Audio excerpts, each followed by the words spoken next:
Welcome friends and my students to my channel Preeti learning blog.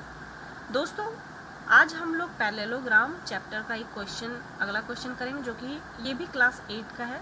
So the question is here, two adjacent angles of a parallelogram are equal, what is the measure of each of these angles. जैसा कि मेरे पहले video में आप लोगों ने देखा होगा, मैंने उसमें समझाया था कि what is adjacent angles. Adjacent angles किसे कहते हैं, फिर भी मैं शॉर्ट में फिर से बता दे रही हूँ। कोई भी आसपास के एंगल्स एक दूसरे के एडजेसेंट होते हैं। सपोज एंगल ए का एडजेसेंट कौन होगा, एंगल बी भी होगा, और साथ ही साथ एंगल ए का एडजेसेंट और कौन सा एंगल होगा, एंगल डी भी होगा। मीन्स आसपास की जो भी सपोज ए का अगर हम एडजेसेंट का बात करें तो उसके सामने जो भी एंगल्स मौजूद है वो उसके एडजेसेंट होंगे। डी की बात करें तो डी के सामने ए है और सी है तो ये इसके एडजेसेंट होंगे। तो इसी प्रकार से जो आमने सामने के जो एंगल्स होते हैं वो क्या कहलाते हैं, adjacent angles.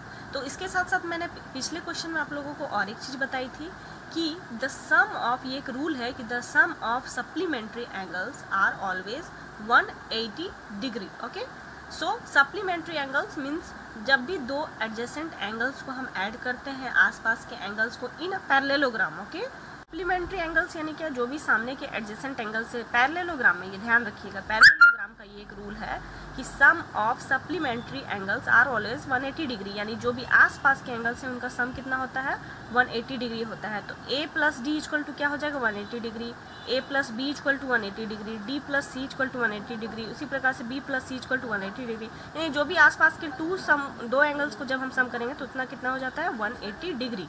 Now coming back to the question, देखिए क्या दिया हुआ है, two adjacent angles of a parallelogram are equal, what is the measure of each of these angles. Means क्या है, दो बोल रहा है दो एडजेसेंट एंगल, तो कोई भी एंगल्स हम ले सकते हैं। सबसे पहले हम क्या है, यहाँ पे मुझे कोई स्पेसिफिक नाम नहीं दिया हुआ है पैरेललोग्राम का, सो हम लोग सबसे पहले क्या लिखेंगे लेट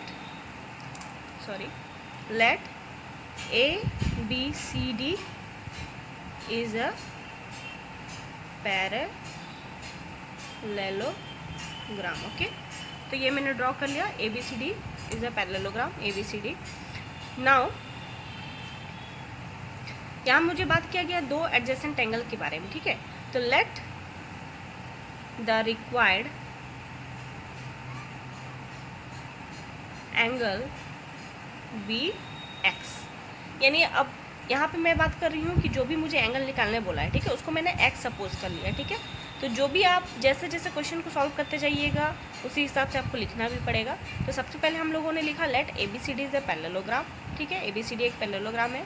अब अकॉर्डिंग टू क्वेश्चन जो मुझे डिमांड कर रहा है, तो जो भी डिमांड कर रहा है एंगल का, तो let the required angle be x, मैंने मान लिया। अब मुझे बात क्या किया था कि दो एडजेसेंट एंगल्स के बारे में, तो आप कोई भी एडजेसेंट एंगल्स ले सकते हैं, ठीक है। जैसा कि मैंने ए बी सी डी एक पैरेललोग्राम ड्रॉ किया है, तो सपोज ए और डी को मैं लेके चल रही हूँ, ठीक है। तो यहाँ पे अकॉर्डिंग टू क्वेश्चन हमें क्या कह रहा है, अकॉर्डिंग टू क्वेश्चन हमें कह रहा है कि two adjacent angles of a parallelogram are equal. तो let angle A and D are adjacent angles and angle A equal to angle D. ये मुझे क्वेश्चन में कहा गया है कि मैंने ए बी सी डी को पैरेललोग्राम मान लिया, उसके बाद अकॉर्डिंग टू क्वेश्चन मेरा क्या कह रहा है कि दो एडजेसेंट एंगल है पैरेललोग्राम के जो कि इक्वल है। तो मैंने ए और डी को लिया जो कि आर एडजेसेंट एंगल्स हैं, उसके हिसाब से एंगल ए इक्वल टू मेरा एंगल डी हो जा रहा है। So angle A equal to भी मेरा एक्स है, इक्वल टू क्या है मेरा एंगल डी, यानी दोनों एंगल्स मेरे क्या हो गए, एक्स एक्स हो गए, क्योंकि यहाँ पे मुझे क्या कहा गया है कि दोनों एंगल्स इक्वल है। नाउ अब हमें क्या मालूम है, मैंने क्या कहा था, we know sum of angles of supplementary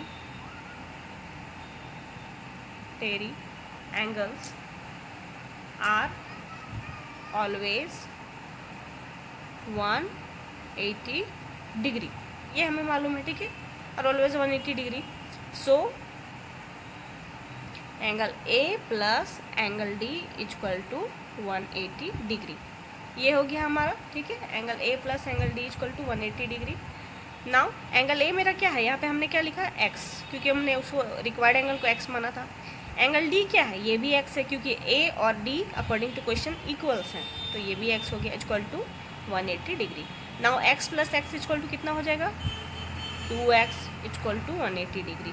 अब x इक्वल टू क्या हो जाएगा, तो 180, यहाँ 2 क्या है, इसके साथ क्या है, मल्टीपल के साथ जुड़ा हुआ है। सो इस साइड आने पे, राइट हैंड साइड आने पे क्या हो जाएगा, हमेशा डिवाइड में चला जाता है। ठीक है, जो भी अगर मल्टीपल में है तो उसको जब हम लोग राइट हैंड साइड या लेफ्ट हैंड साइड उसको डालते हैं तो वो डिवाइड में चला जाता है। उसी तरह डिवाइड वाला चीज़ जस्ट अपोजिट क्या हो जाता है, वाइस वर्सा।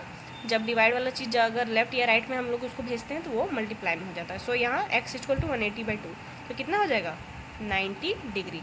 हैंस या फिर therefore angle A equal to angle D equal to x equal to 90 degree. ये मुझे डिमांड किया गया था, what is the measure of the each of this angles. तो हमने क्या A और D को एडजेसेंट एंगल्स को लेते हुए हम लोग चल रहे थे। तो A और D इक्वल था जो कि x था, तो उन दोनों को जब हमने सम किया x plus x equal to कितना 180 डिग्री। क्यों, क्योंकि हमें मालूम है sum of angles of supplementary angles are always 180 degree. तो उसी के अकॉर्डिंग हमने इसे सॉल्व किया तो हमारा आंसर कितना आया, 90 डिग्री। यानी ये भी है 90 डिग्री और ये भी है 90 डिग्री। ठीक है, अब इसमें देखिए ऐसा नहीं कि सिर्फ हमने A और D को लिया तो यही A और D ही 90 होगा। यहाँ क्वेश्चन के अकॉर्डिंग ही कह दिया गया है कि कोई भी 2 adjacent angles of a parallelogram are equal.